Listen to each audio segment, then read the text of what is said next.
Hello everyone, today we will be reading this book. It feels very different, doesn't it?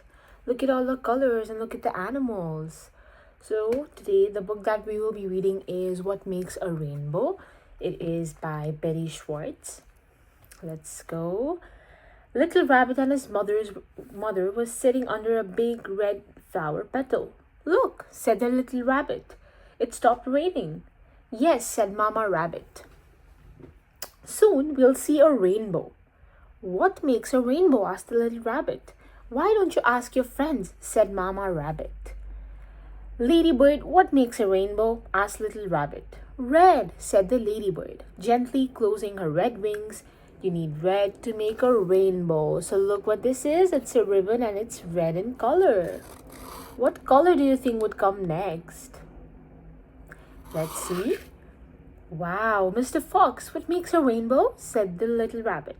Orange, said Mr. Fox, smiling his orange tail. You need orange to make a rainbow, said Mr. Fox. Now, let's turn on the other page. We've got Mr. Grasshopper, what makes a rainbow? Asked Little Rabbit. Green, said Mr. Grasshopper, rubbing his green legs together. You need green to make a rainbow. You can also touch the ribbon if you want. And what color do you think would come next? It's a purple color. Butterfly, what makes a rainbow? Asked Little Rabbit. Purple, said Butterfly, spreading her delicate purple wings. You need purple to make a rainbow. That is the rainbow. And now let's see what's gonna come up.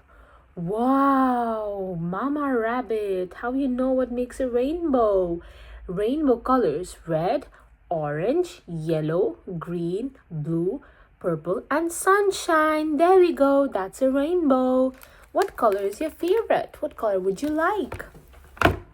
So that was the book, What Makes a Rainbow. And during the reading of the book, I used different open-ended questions such as what color do you like the most, or what color do you think would come the next? Would you like to touch the color, or can you find this color? Any of those sort of questions to encourage prediction and to encourage active participation among the children rather than just passively listening. And I deliberately paused after every question that I asked to the children because it would give them some time to respond through either gestures or even through sounds, or even if they try to attempt saying some words, that would also be a lot of an effort, and it would help them to expand their own responses into fuller phrases, and it will help them in their own language and literacy. For example, if I say, is that a blue ribbon? What color is that? The child could say blue, or after saying blue, I could say, yes, that is a blue ribbon. You're very correct. So my vocabulary was kept very simple throughout the whole reading of the book. It was very repetitive and it was focusing on just the colors. And I could even talk about the animals, about ladybird, or even the chick, or the grasshopper, or the rabbit. So it introduces them through different animals that were using vocabulary, and I could just focus on the colors as well, and the repetitive vocabulary with predictable statement. The whole structure that I used was animated, slightly exaggerated tone when naming each of the color, when I said it to hold attention and emphasize new vocabulary. So any reflection that I would like to give for this book is I would maybe slow down a little bit and make the question like slow down before the final rainbow reveal, and build up a little bit of excitement and tension and more anticipation among the children.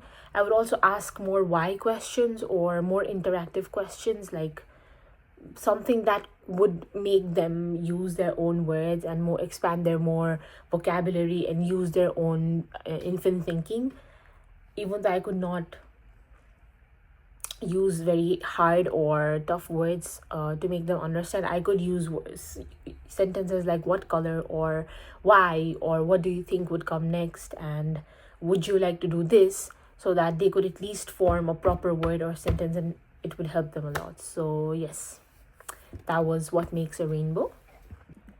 So during the reading, I used open-ended questions such as, what do you think the next color would be? Or can you find this particular color? Or what is your favorite color, to encourage more active participation with the children and rather than just passive listening. And these prompts invited maybe the children to predict the colors, maybe to touch and to feel the ribbon, or whatever was way suited for their development stage, through gesture or sound or attempted words to answer the question, rather than requiring a single correct verbal answer, which is appropriate for the wide range of communication abilities within this particular age group of infants.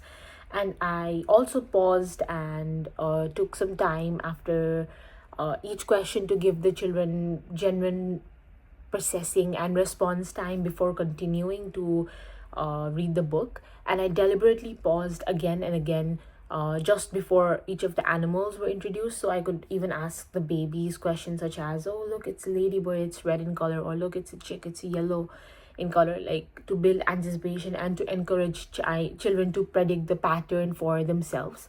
And my vocabulary was kept deliberately very simple and repetitive, and it was very centering on the colors name and animals with predictable question and answer structure, since it's what is suitable for this age group, and which would help in their vocabulary development through repeated low cognitive load exposure, where a child could answer using a single word and either a point or just sound. So I expanded into fuller phrases, for example, affirming and extending the response by naming the color and connecting it to the animal in the story. So modeling more complete language while still valuing their attempt. I also used an slightly exaggerated tone when naming each of the color to hold attention and emphasize new vocabulary. And it helped in maybe it could help in the physical engagement by inviting children to touch any of the ribbons that they any of the colored ribbons that they personally liked. So on my reflection, I would just like to say that my reading style supported language literacy and comprehension development by pairing the book's tactile sensory features with consistent verbal scaffolding, giving children um, multiple and different ways to engage to the same content of the book. And if I were to repeat this uh, activity and experience, I would maybe slow down my pacing of, say, reciting the story a little bit, and maybe further lead it up to the final rainbow reveal, like create some anticipation, allowing a longer pause for the children to make it more exciting and react more before showing and opening up the ribbons, combined to make most of that movement of comprehension and excitement. So I would do that. So that was what makes a rainbow. So the next book that I've chosen for preschoolers are Mary Had a Monster Sore by Mike Dumbleton. So before reading the book, let's see what that is. Is that a dinosaur or a monster? What is it? Let's find out. And what is the little girl doing with the monster? So Mary had a dinosaur called Monstosaurus Rex. Not the cuddly little lamb that everyone expects, because usually, what type of animals do we have as pets? Does anyone else have a pet in their home? Yes. So she found him in a long lost hole behind the garden shed. He'd been there 60 million years at least, that's what he said. The moment he saw Mary, his smile began to grow. His mom, his dad, and all his friends, a world that did not last. As the memories flooded back, a tear slipped from his eyes. Mary hugged him gently. Monster, please don't cry. Oh no, let's look. The monster is sad. Why is the monster sad? What's wrong with him? How do you think the monster felt when he lost his family members? It's very sad, isn't it? So Monster picked up Mary's friends and took them for a ride. Then he let them use his tail to make awesome slide. So they're becoming friends. At lunchtime, Monster smelled the food in Mary's school canteen. He ate 400 lunches and licked the food trays. Burp. Monster watched the children play. He tried to join their game, but cracked the ground in hopscotch and crushed the climbing frames. Oh no, what do you think the people felt when he did that to their things? How do you think he felt? He did not do that on purpose. Monster sadly shook his head and said dejectedly, I don't belong here. I'll have to go. You've had enough of me. He moved towards his long-lost hole, but Mary blocked his way. Everybody loves you. Please tell me that you'll stay. Oh, so that is how everybody feels. Suddenly a crowd appeared, all wanting to know more. Mary's friends had spread the word about the dinosaur, so now the society and all the members of the community, don't have anything against him. They all love him. They're all there to show him their support. That is so good, isn't it? But what do you think made them change their minds? Because before he was destroying everything and now everybody loves him. So Mary blinked as cameras flashed. Monster was hot news. Every picture put online soon got 1,000,000 views. The monster then looked around and smiled. And I've changed my mind, he said, and people gasped at what they saw behind the garden shed. The long-lost hole that opened up much bigger than before, and look what we have now. Instead of one dinosaur, now Mary had counted 4. So the dinosaur was so happy that he let Mary and he introduced his family to Mary.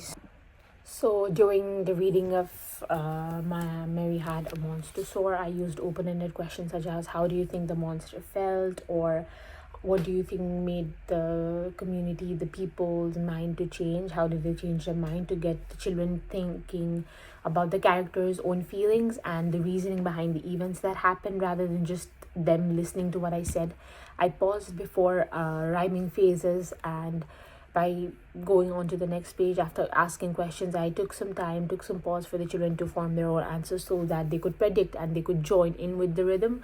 And I used simple everyday language for most of the reading, but kept a few of the books more descriptive, like dejectedly or words like crushed, and briefly explained what they meant. We could also ask questions such as, what do you think the word means in this context? And they could try to form some sentences or words and use their own answers for that as well. And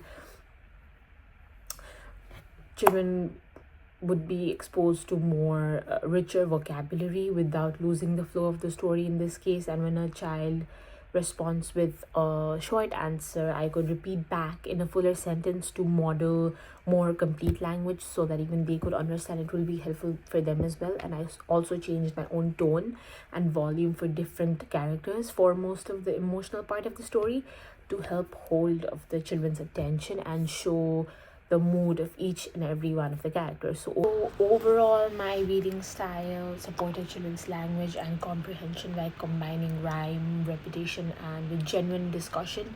Rather than just reading straight from the book, I asked open-ended questions for them to answer more and use their more own words and own vocabulary for them. And just next time, I would make sure to leave and put more longer pauses after every question, and during the emotional turning points in the story I would have more emotions and make it more anticipating and give children more time to think and respond using their own words before moving on. So yes, that was Mary Had a Monster.